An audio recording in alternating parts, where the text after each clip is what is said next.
Hello everyone, welcome back.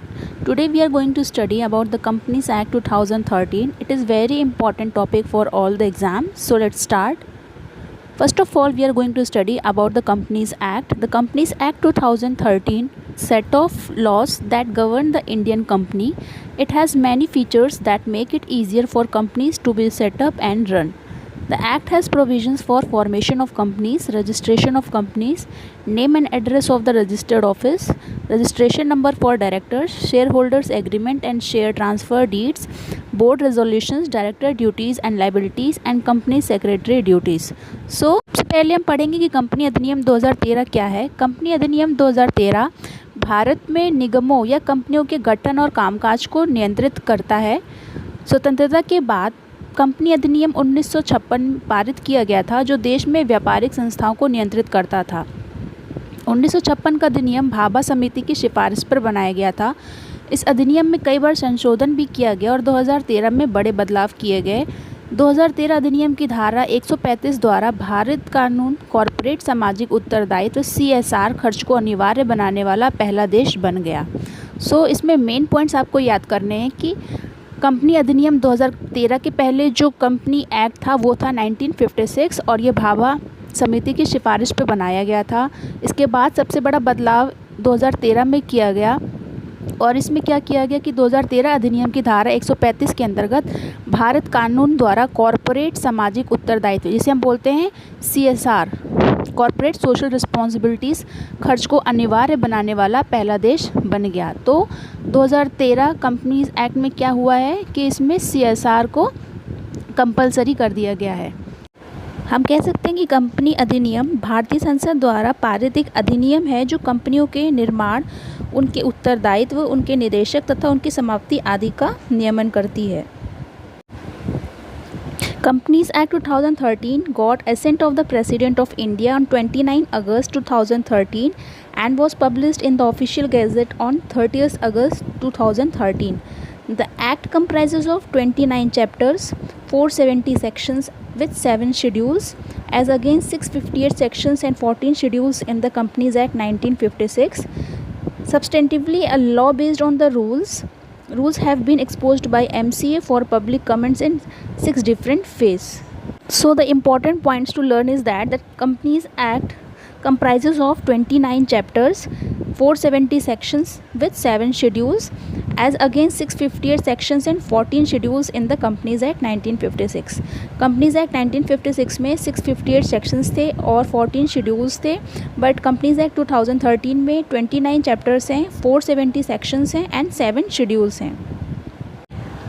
अब हम थोड़ी सी हिस्ट्री पढ़ लेते हैं कंपनीज एक्ट की। सबसे पहले कंपनी एक्ट था वो था 1850 में, जो ब्रिटिश कंपनीज एक्ट 1844 पे बेस था।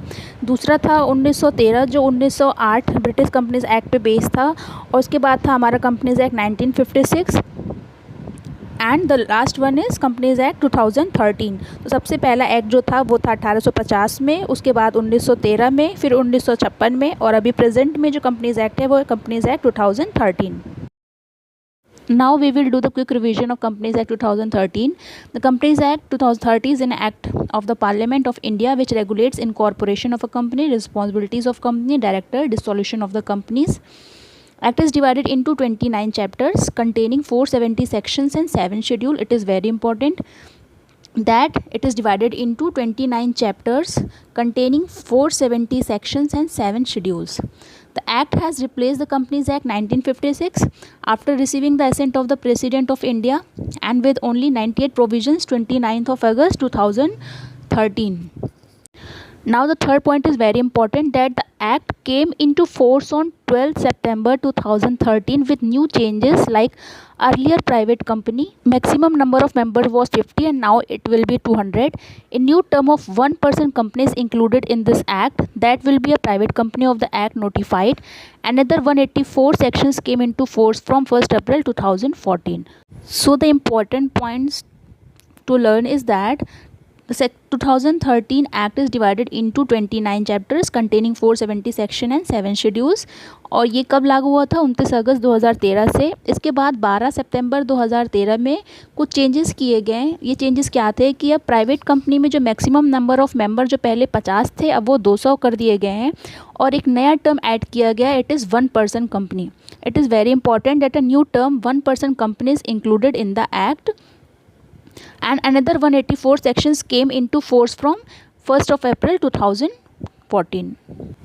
अब हम कंपैरिजन पढ़ेंगे between the companies act 1956 and companies act 2013. First is companies act 1956. It was introduced on 1st April 1956. While Companies Bill passed by the Lok Sabha on 18th December 2012 and it came into force from 29th August 2013. So the first difference is that it was introduced on 1st of April 1956 and the Companies Act 2013, it was passed in the Parliament on 29th of August 2013. Second is it has 658 sections and 15 schedules. Companies Act में 658 sections and 15 schedules थे, while in the Companies Act 2013 it has 470 clauses, 29 chapters and 7 schedules, including 29 rules. And the third difference is that it extends to the whole of the India. Sikkim has its own Companies Act. Except Sikkim, it extends to the whole of India, while the Companies Act 2013 applies to the whole of India. हम structure comparison भी पढ़ लेते हैं between the companies act 1956 and companies act 2013. First is that companies act 1956 was 13 parts and Companies Act 2013 has 29 chapters.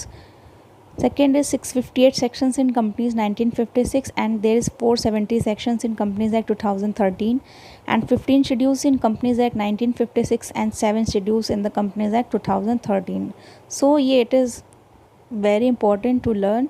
सबसे पहले आपको पढ़ना है कि कंपनीज एक्ट 1956 में 13 पार्ट थे. कंपनीज एक्ट 2013 में पार्ट्स नहीं हैं. इसमें 29 चैप्टर्स हैं. 658 सेक्शंस थे कंपनीज एक्ट 1956 में, प्रेजेंट 470 हैं. 15 शेड्यूल्स थे कंपनीज एक्ट 1956 में, 7 शेड्यूल्स हैं कंपनीज एक्ट 2013 में. हम नेक्स्ट क्लास में कंपैरिजन को कंटिन्यू करेंगे. अभी हमें और भी पढ़ना है इनके बारे में. सो एक बार रिविज़न ज़रूर करिएगा. Take care and study well.